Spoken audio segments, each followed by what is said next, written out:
లోక్సభ సమావేశాలకు ఒక ప్రత్యేకత ఉంది. 10 ఏళ్లుగా ఆత్మరక్షణలో పడిపోయిన ప్రతిపక్షాలు తొలిసారి లోక్సభలో గలం విప్పాయి. ప్రతిపక్ష నేతగా రాహుల్ గాంధీ జనం సమస్యలపై స్వరం పెంచారు.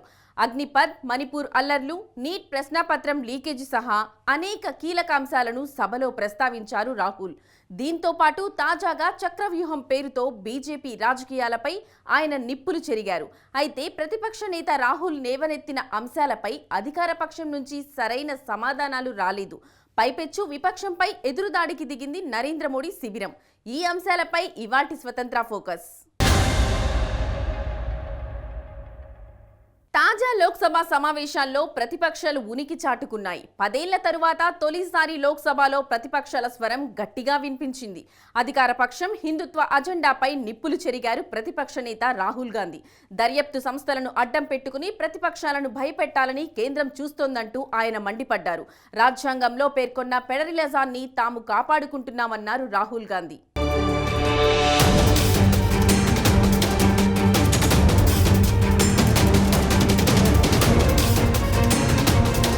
తాజా లోక్సభ సమావేశాలకు ఒక ప్రత్యేకత ఉంది. ఈసారి ప్రతిపక్షం చాలా బలంగా తన గళాన్ని వినిపించింది. గత 10 ఏళ్లుగా ఇలాంటి సన్నివేశాన్ని దేశ ప్రజలెవరూ చూడలేదు. 2014 అలాగే 2019 ఎన్నికల్లో భారతీయ జనతా పార్టీ సొంతంగా ప్రభుత్వాలను ఏర్పాటు చేసింది. అంతేకాదు ప్రతిపక్షం కూడా బలంగా లేదు. సరిపడా సంఖ్యాబలం రాకపోవడంతో గ్రాండ్ ఓల్డ్ పార్టీగా పేరున్న కాంగ్రెస్కు ప్రతిపక్ష హోదా కూడా దక్కలేదు. డిప్యూటీ స్పీకర్ లేకుండానే 17వ లోక్సభ నడిచింది. దీంతో ఈ 10 ఏళ్లు కాంగ్రెస్ పార్టీ ఆత్మరక్షణలోనే గడపాల్సి వచ్చింది. అయితే ఇటీవలి లోక్సభ ఎన్నికల తర్వాత దేశ రాజకీయాల్లో పెను మార్పులు సంభవించాయి. భారతీయ జనతా పార్టీకి సొంతంగా ప్రభుత్వాన్ని ఏర్పాటు చేసేంతటి సంఖ్యాబలం రాలేదు. తొలిసారి ఎన్డీఏ భాగస్వామ్య పక్షాలపై ఆధారపడి బీజేపీ కేంద్రంలో ప్రభుత్వాన్ని ఏర్పాటు చేయవలసి వచ్చింది. లోక్సభలో ఇండియా కూటమి బలం పెరిగింది. ఇండియా కూటమిలో కీలకమైన కాంగ్రెస్ పార్టీకి సొంతంగా 99 సీట్లొచ్చాయి. లోక్సభలో ప్రతిపక్షాల బలం పెరగడంతో రాహుల్ గాంధీ కూడా స్వరం పెంచారు. విపక్ష నేత హోదాలో రాహుల్ గాంధీ అనేక కీలక అంశాలపై ప్రసంగాలు చేశారు. ఇందులో భాగంగా నరేంద్ర మోడీ నాయకత్వంలోని కేంద్ర ప్రభుత్వంపై రాహుల్ ఘాటు ఆరోపణలు చేశారు. హిందువులు అంటే ఆర్ఎస్ఎస్, బీజేపీ వాళ్లు మాత్రమే కాదని తెగేసి చెప్పారు. సభలో ఉన్న మిగిలిన వాళ్లు, బయట ఉన్నవారు కూడా హిందువులేనన్నారు. Enforcement directorate, central bureau of investigation వంటి కేంద్ర దర్యాప్తు సంస్థలను అడ్డం పెట్టుకుని ప్రతిపక్ష పార్టీల నాయకులను నరేంద్ర మోడీ సర్కార్ భయపెట్టాలని చూస్తోందని నిప్పులు చెరిగారు. కేంద్ర ప్రభుత్వానికి వ్యతిరేకంగా ఏ నాయకుడు గళమెత్తితే ఆ నాయకుడి నివాసాలు, కార్యాలయాల్లో దర్యాప్తు సంస్థలు తనిఖీలు జరపడం సర్వసాధారణంగా మారిందని దుయ్యబట్టారు. హిందూ ధర్మ में साफ लिखा है, सत्य के साथ खड़ा होना चाहिए, सत्य से पीछे नहीं हटना चाहिए. आप हिंदू हो ही नहीं. पूरे हिंदू समाज को हिंसक कहना ये गंभीर विषय है. नरेंद्र मोदी जी पूरा हिंदू समाज नहीं है. లోక్సభ సమావేశాల్లో రాహుల్ గాంధీ అనేక సార్లు రాజ్యాంగ ప్రస్తావన తీసుకొచ్చారు. రాజ్యాంగంలోని సమైక్య స్ఫూర్తికి మోడీ ప్రభుత్వం తూట్లు పొడుస్తుందని తీవ్ర ఆరోపణలు చేశారు. కేంద్ర ప్రభుత్వం ఎంతగా భయపట్టాలని చూసినప్పటికీ ప్రతిపక్షం భయపడే ముచ్చటే ఉండదని కుండబద్దలు కొట్టారు. దేశానికి దిశానిర్దేశం చేసే రాజ్యాంగానికి రక్షణగా తాము నిలబడతామన్నారు రాహుల్ గాంధీ. రాజ్యాంగంలోని సమైక్య స్ఫూర్తిని పరిరక్షించుకుంటామన్నారు. రాహుల్ గాంధీ తమ ప్రసంగాల్లో అగ్నిపథ్ పథకం గురించి ప్రస్తావించారు. అగ్నిపథ్ దాదాపు 2 ఏళ్ల కిందట కేంద్ర ప్రభుత్వం అట్టహాసంగా ప్రారంభించిన పథకం. మెరికల్ లాంటి యువతకు సైన్యంలో కొలువులు కల్పించడమే అగ్నిపథ్ పథకం ప్రధాన లక్ష్యం. అయితే సైన్యంలో కొలువు అంటే ఓ 20 ఏళ్లో లేదా 25 ఏళ్లో అని అందరూ భావిస్తారు. కనీసం 15 ఏళ్లైనా ఉంటుందని ఆశిస్తారు. అయితే అగ్నిపథ్ పథకంలో కేంద్రమిచ్చే ఉద్యోగం కేవలం 4 ఏళ్లే ఉంటుంది. 17 నుంచి 21 ఏళ్ల మధ్య వయసులో ఉన్న కుర్రకారు ఈ పథకానికి అర్హులు. అగ్నిపథ్ పథకంలో భాగంగా సైన్యంలో కొలువులు చేసేవారిని అగ్నివీరులుగా పిలుస్తారు. అయితే 4 ఏళ్ల సర్వీస్ పూర్తయిన తర్వాత అగ్నివీరులు ఇంటికి పోవాల్సిందే. మరో ప్రత్యామ్నాయం లేదు. ఈ విషయాన్నే రాహుల్ గాంధీ సభలో లేవనెత్తారు. విధి నిర్వహణలో వీరు చనిపోతే వారిని అమరవీరులు అనరని స్పష్టం చేశారు. కేవలం అగ్నివీరులు అనే పేరుతోనే పిలుస్తారని రాహుల్ పేర్కొన్నారు. आपने अग्निवीर के चक्रव्यूह में फंसाया. सही बात. इस बजट में अग्निवीरों के पेंशन के लिए 1 रुपया नहीं है. आप अपने आप को देशभक्त कहते हो, मगर जब अग्निवीरों की मदद करने की बात आती है, जवानों को पैसा देने की बात आती है, तो बजट में आपको 1 रुपया नहीं दिखाई देता। उनकी पेंशन के लिए 1 रुपया आपने नहीं दिया। तो उनको आपने अग्निवीर के चक्रव्यूह में फंसाया। राजनाथ सिंह जी। अध्यक्ष महोदय, नेता प्रतिपक्ष ने बजट के संबंधित जो भी भ्रांतियां पैदा की हैं, जब बजट से संबंधित जवाब देने के लिए वित्त मंत्री जी खड़ी होंगी, उन भ्रांतियों को लेकर जो भी क्लैरिफिकेशन देना है, जो कुछ भी देश को संदेश देना है, वो अपनी तरफ से संदेश देंगी। क्योंकि मैं मानता हूं कि कई भ्रांतियां बजट को लेकर पैदा की गई हैं, लेकिन देश की सीमा की सुरक्षा जिन बहादुर जवानों के हाथों में रहती है, सेना के जवानों में, यह इतना संवेदनशील मुद्दा है इस देश की सुरक्षा का।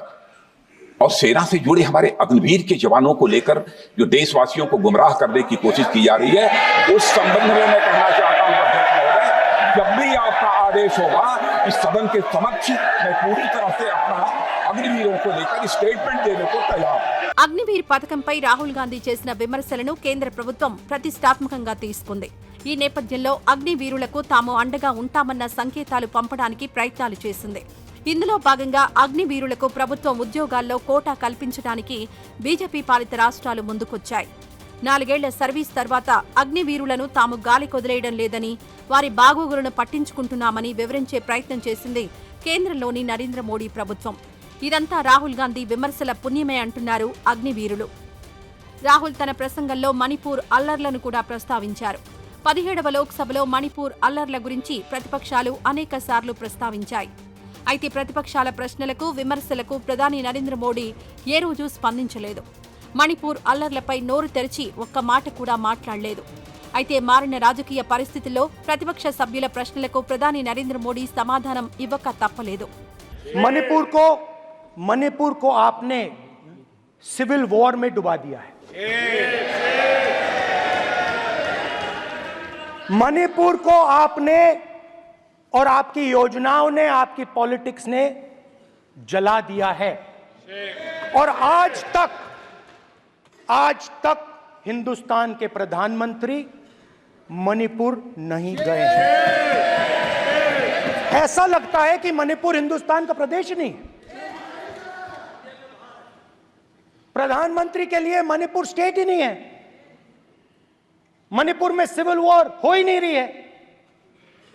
और एक बार बयान दिया, हमने मतलब प्रेशर लगाया, हम गए, हमने प्रधानमंत्री से कहा एक मैसेज दे दीजिए, मणिपुर चले जाइए, जनता की वहां रक्षा कीजिए। नहीं, मणिपुर है ही नहीं, ना होम मिनिस्टर के लिए, ना प्रधानमंत्री के लिए, है ही नहीं, एग्जिस्ट नहीं करता, वो है ही नहीं।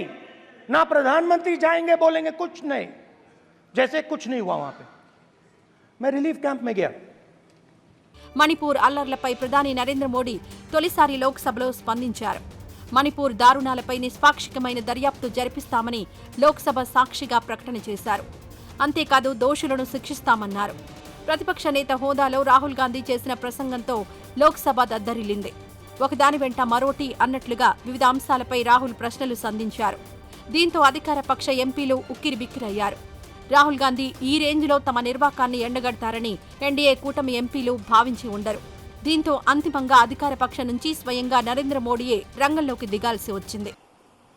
11,000 एफआईआर की गई है, 500 से ज्यादा लोग अरेस्ट हुए। आदरणीय सभापति जी, इस बात को भी हमें स्वीकार करना होगा कि मणिपुर में लगातार हिंसा की घटनाएं कम होती जा रही है। इसका मतलब शांति का आशा रखना, शांति पे भरोसा करना संभव हो रहा है। आज मणिपुर के अधिकांश हिस्सों में आम दिनों की तरह स्कूल चल रहे हैं, कॉलेज चल रहे हैं, दफ्तर और दूसरे संस्थान खुले रहे हैं। आदरणीय सभापति जी, मणिपुर में भी जैसे देश के अन्य भागों में परीक्षाएं हुई, वहां भी परीक्षाएं हुई है और बच्चों का अपनी विकास यात्रा जारी रखी है। లోక్సభలో ప్రజా సమస్యలను ప్రస్తావించడం ప్రతిపక్షాల బాధ్యత. మన దేశంలో సమస్యలకు కొదవలేదు. అనునిత్యం భారతదేశ ప్రజలు ఎదుర్కొంటున్న సమస్యలను ప్రతిపక్ష నేత హోదాలో రాహుల్ గాంధీ సమర్థవంతంగా లోక్సభలో ప్రస్తావిస్తున్నారు. దేశ ప్రజల జేజేలు అందుకుంటున్నారు.